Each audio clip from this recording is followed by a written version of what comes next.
રાધનપુર નગરપાલિકાની અણવહીવટહીનતાને લઈને દિવસે ને દિવસે ગંભીર સમસ્યાઓ બની રહી છે।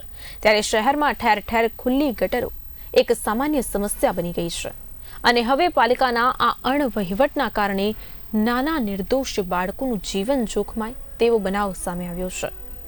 રાધનપુરમાં શાળાએથી આવતું નિર્દોષ બાળક સાયકલ સાથે ગટરમાં પડી જતા બાળકને સ્થાનિક વેપારીઓ દ્વારા બચાવી લેવામાં આવ્યું। અવારનવાર પાલિકામાં રજૂઆતો કરવા છતાં તંત્ર નિંદ્રાહીન બન્યું છે। આ મામલે જો 24 કલાકમાં શહેરના ગટરના ઢાંકણા બંધ કરવામાં નહીં આવે તો આગામી સમયમાં ઉગ્ર આંદોલન સાથે નગરપાલિકાનો ઘેરાવો અને રસ્તા રોકો આંદોલન કરવાની ચીમકી પણ ઉચ્ચારવામાં આવી। રાજગઢી દોસ્તી કોમ્પ્લેક્સની અંદર અત્યારે હું અહીંયા આવી છું।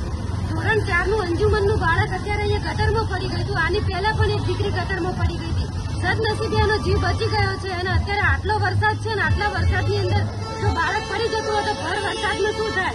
અહીંયા જીવનું જોખમ છે। રાધનપુર નગરપાલિકા બિલકુલ ખાડે ગઈ છે।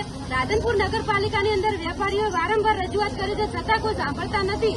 શું કોઈનો જીવ જશે ત્યારે સાંભળશે? એટલા માટે અત્યારે રાધનપુર નગરપાલિકાને આ છેલ્લી અને પહેલી રજૂઆત કરવામાં આવે છે કે 2 દિવસની અંદર આ રાધનપુર નગરપાલિકા અહીંયા દોસ્તી કોમ્પ્લેક્સની અંદર જો ગટરના ઢાંકણા બંધ નહીં કરે તો ઉગ્ર આંદોલન સાથે રસ્તો બંધ કરવામાં આવશે અને નગરપાલિકાના વિરોધમાં વ્યક્તિઓ ઉપર જીવનું જોખમને લઈને ફરિયાદ કરવામાં આવશે। મામલતદારની કમ્પ્લેન નાખી છે, કલેક્ટરને આપી છે અને સીઓ મને નાખેલી છે। બરોબર, અહીંયા બાળક પડી ગયું હતું, બાળક ઉપર સાયકલ ને બાળક પાણી પી ગયું હતું, મરવાની તૈયારીમાં તમે પછી જોઈ ગયેલા કાઢેલું બાળકને। બરોબર, નગરપાલિકાની જાણ લે।